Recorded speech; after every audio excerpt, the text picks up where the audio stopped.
The first thing I should tell you is that I'm not the kind of person who gets scared easily. At least, that's what I've always told myself. But something happened a few nights ago that shook me to my core, and I can't stop thinking about it. Maybe if I lay it all out here, someone will understand or, at the very least, help me make sense of it. It started like any other night. I'd been tossing and turning, caught in that strange space between waking and dreaming. You know the kind of dream I mean, those lucid ones where you're aware you're dreaming but can't quite take control. I was wandering through some fragmented scene, half real, half imagined, when I felt myself wake up. At least I thought I woke up. My room looked exactly as it always did. The dim glow from my computer monitor cast long shadows across the walls. My friend, Ethan, was sitting at my desk, playing one of those mind-numbing games he's always obsessed with. That wasn't unusual. Ethan has a habit of coming over late at night, sometimes even after I've already gone to bed. I don't always remember inviting him, but it's not like I mind. Or at least I didn't used to. "Hey," I mumbled groggily, my voice heavy with sleep. He turned to look at me, his face illuminated by the screen's cold blue light. For a moment, everything felt perfectly normal, like it was just another night. We exchanged a few words, small talk about nothing important. But then, something shifted. I can't describe it exactly, but the air in the room felt heavier, colder. A creeping unease slithered into my chest, wrapping itself around my ribs like a vice. Without even thinking, I asked the question. It wasn't something I'd planned to say, and yet the words tumbled out of my mouth like they'd been waiting for the perfect moment. "This isn't real, is it?" Ethan froze. For a heartbeat, his expression was blank, unreadable. Then he smiled. Or at least, he tried to. But it wasn't the kind of smile a human being should ever make.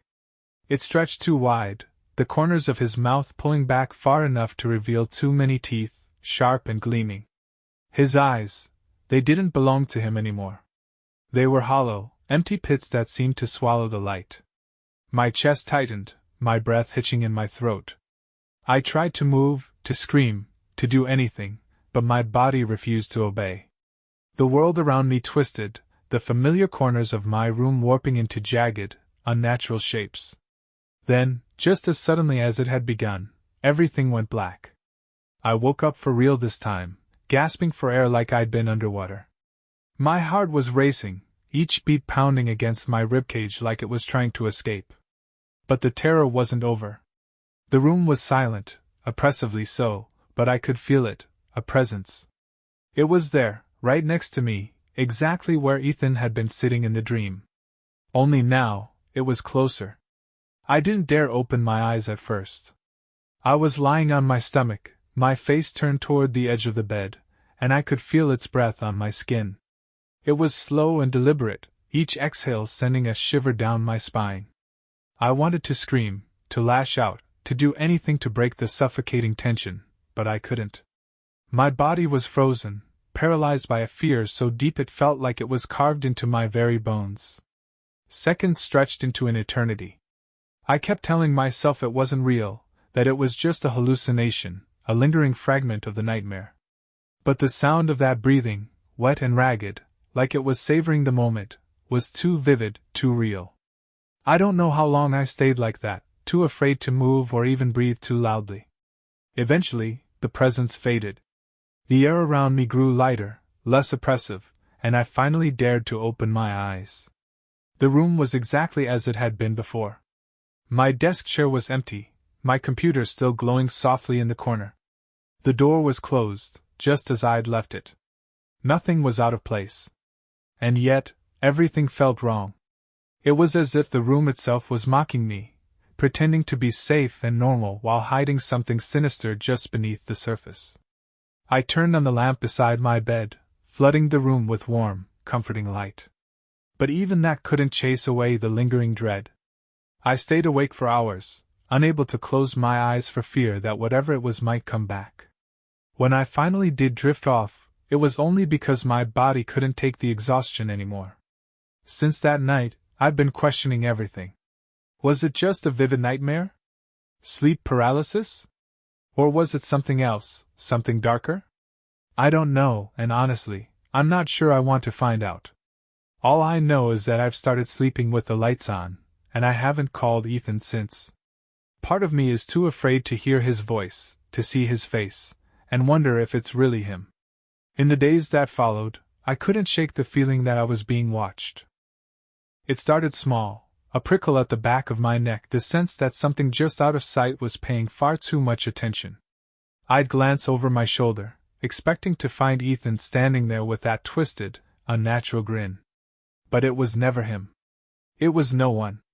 At least, that's what I told myself. My rational mind tried to reason it away.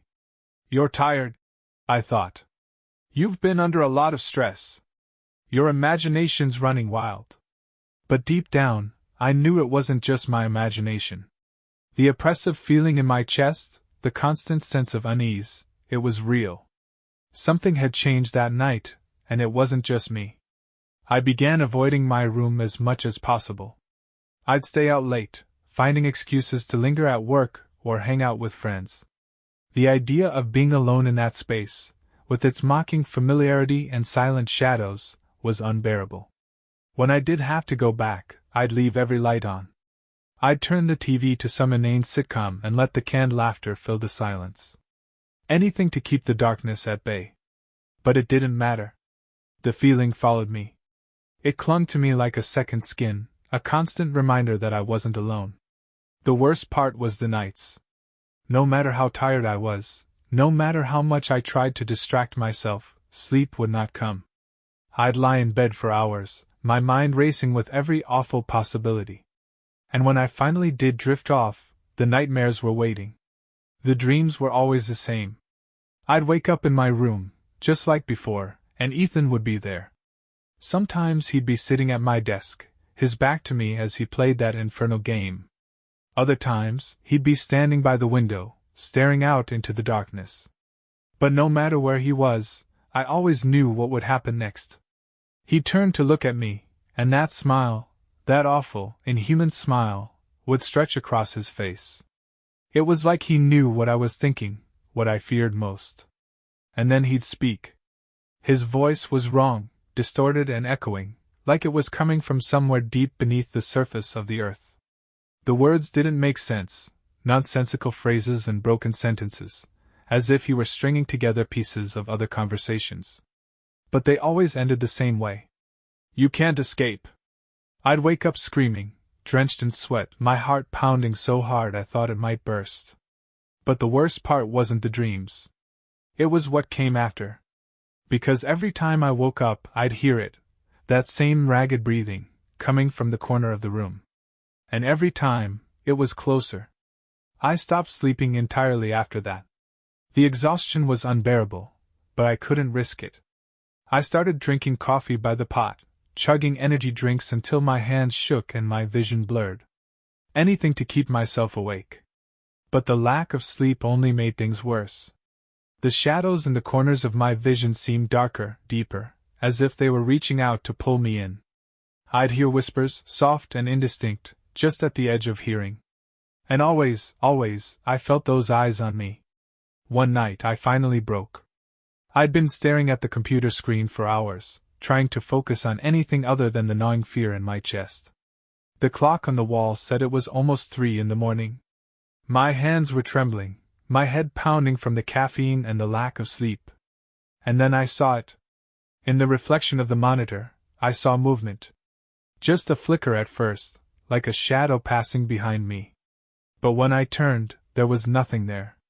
I turned back to the screen, my breath coming in short, shallow gasps. And that's when I saw it again. This time, it was clearer. A shape, humanoid but wrong, standing just behind me. Its features were obscured by the darkness, but I could see its eyes, black and empty, like twin voids staring straight into my soul. I spun around, my chair clattering to the floor. The room was empty. My heart was hammering in my chest, my breath coming in ragged gulps.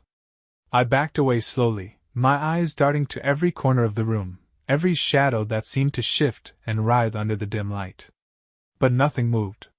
Nothing breathed. And yet I knew I wasn't alone. That night marked a turning point. I couldn't keep living like this, trapped in a state of constant dread, questioning every shadow, every flicker of movement in the corner of my eye. I needed answers. Desperation drove me to do something I never considered before. I called Ethan. It was past midnight when I picked up the phone. My hands were shaking so badly I could barely dial his number. The ringing seemed to stretch on forever, each tone an echo of my fraying sanity. When he finally answered, his voice was groggy and confused. "Hello? Who is this?" For a moment I couldn't speak. My throat felt tight, as if the words were caught in a web of fear. Finally I managed to whisper, "It's me." "Oh, hey," he said, his tone softening. "What's going on? Why are you calling so late?" I wanted to tell him everything. About the dreams, the breathing, the sense that something was watching me. But the words wouldn't come. Instead, I blurted out, "Have you been coming over at night?" There was a pause on the other end of the line. "What? No. Why would I do that? Are you sure?" I pressed, my voice rising with desperation. "You haven't been here, sitting at my desk, playing games on my computer?" "No," he said firmly. "I haven't been to your place in weeks. Are you okay?" The sincerity in his voice was like a punch to the gut. I wanted to believe him, but the memories of those nights were too vivid, too real. "Yeah," I lied. "I'm fine. Just tired. Maybe you should get some sleep," he suggested gently. "You sound like you've been up for days." I muttered something that might have been agreement before hanging up. The silence that followed was deafening. If Ethan wasn't the one visiting me, then who, or what, was? The next day, I decided to take action. I bought a cheap motion-activated camera and set it up in my room, facing the desk where Ethan's doppelganger had appeared. That night, I went to bed feeling a sliver of hope for the first time in weeks. If there was something, anything, lurking in my room, the camera would catch it. Sleep came reluctantly, but eventually, exhaustion overtook me. The nightmares were waiting, as always. This time, the dream was different. I was standing in my room, watching myself sleep. Ethan was there, sitting at the desk, his back to me. But instead of turning around, he began to whisper. The words were unintelligible at first, a low murmur that grew louder and more distinct with each passing second. "You can't escape. You can't escape. You can't escape." I woke with a start, my heart pounding in my chest. The room was dark and silent, but the sense of unease was overwhelming. I forced myself to get up and check the camera. My hands trembled as I removed the memory card and plugged it into my laptop. The footage played back in silence. For the first few hours, nothing happened. The room remained still, the only movement coming from the occasional flicker of light from the computer monitor. But then, around 3 a.m., something changed. The screen showed me lying in bed, motionless. And then, slowly, a shadow began to take shape in the corner of the room. It was faint at first, almost imperceptible, but it grew darker and more defined as the minutes passed. The figure was tall and humanoid, but its proportions were wrong, too long, too thin, like it had been stretched out of shape. It stood there, watching me sleep, its head cocked at an unnatural angle. Then it moved. The figure stepped closer to the bed, its movements slow and deliberate. It stopped just inches away from where I was lying, its face, if you could call it that, hidden in shadow. It lingered there for what felt like an eternity before slowly turning its head to look directly at the camera. I froze. Its eyes, they weren't eyes at all. Just empty voids that seemed to pull the light into them. And then it smiled. That same, awful smile I'd seen in my dreams. The screen went black. My hands were shaking so badly I nearly dropped the laptop. I stared at the blank screen, my mind racing. What had I just seen? Was it real? Or was I finally losing my grip on reality? I didn't sleep for the rest of the night. The next morning, I packed a bag and left. I didn't know where I was going, only that I couldn't stay there any longer. But even as I drove away, the sense of unease followed me. I couldn't shake the feeling that I was being watched, that no matter how far I went, it would always be there, waiting. I spent the next few days driving aimlessly, stopping only when exhaustion forced me to. I avoided motels and instead slept in my car, parked under the dim glow of streetlights or in crowded parking lots where the hum of activity felt like a safety net. But safety was an illusion. The first night away from my apartment, I woke up to the sound of my car's windows fogging up from the inside. My breath caught in my throat as I realized I wasn't alone. I could feel it, the presence, heavy and oppressive, pressing down on me. I didn't dare turn around, but in the rearview mirror, I caught a glimpse of those same void-like eyes staring back at me. It was crouched in the back seat, its unnatural grin stretched wider than ever. In a panic, I threw the car door open and stumbled out, falling to the asphalt. When I looked back, the back seat was empty. My breathing was ragged, my hands trembling uncontrollably. I didn't get back in the car that night. Instead, I spent the hours until dawn sitting on a bench at a nearby bus stop, clutching my car keys like they were some kind of talisman. The following day, I drove to a library. If I couldn't outrun this thing, I had to understand it. I spent hours poring over books about dreams, folklore, and paranormal encounters, searching for anything that might explain what was happening to me. Most of it was useless, vague stories and pseudoscience that only deepened my frustration. But one passage stood out, from a book about shadow beings. These entities are said to latch onto individuals, feeding off their fear and despair. They are not bound by physical spaces and can follow their victims wherever they go. The more attention you give them, the stronger they become. The words sent a chill down my spine. If this thing fed on fear, I was giving it exactly what it wanted. But how could I not be afraid? It was everywhere. In my dreams, in the shadows, even in the back seat of my car. Ignoring it seemed impossible. That night, I tried something different. I parked my car in the middle of an open field, miles away from any lights or buildings. I turned off the engine and sat in the dark, listening to the eerie silence. My heart was pounding, but I forced myself to stay calm. If it showed up, I wouldn't run. I wouldn't scream. I'd face it. Hours passed, and nothing happened. For a moment, I began to think that maybe I'd finally escaped it. But then, just as I was about to drift off, the temperature in the car plummeted. My breath came out in visible puffs, and the air grew thick with that now familiar sense of dread. I clenched my fists, forcing myself to stay still as the presence filled the car. It appeared in the passenger seat this time, its form darker than the night outside. It didn't move, didn't speak. It just sat there, watching me. I turned to face it, my body trembling but my mind resolute. "What do you want?" I demanded, my voice shaking. For the first time, it spoke. Its voice was a low, guttural whisper, each word dripping with malice. "You invited me." The words hit me like a physical blow.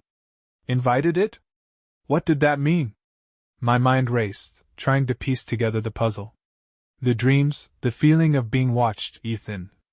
My heart sank as I remembered that first night, when I'd asked the figure in my dream. "This isn't real, is it?" Had that been the invitation? Had my acknowledgement of its existence given it permission to enter my life? "I didn't mean to," I whispered, tears streaming down my face. "I didn't know." It leaned closer, its void-like eyes inches from mine. "It doesn't matter," it hissed. "You're mine now." Something inside me snapped. I wasn't going to let this thing destroy me. Summoning every ounce of courage I had, I closed my eyes and focused on pushing it out of my mind.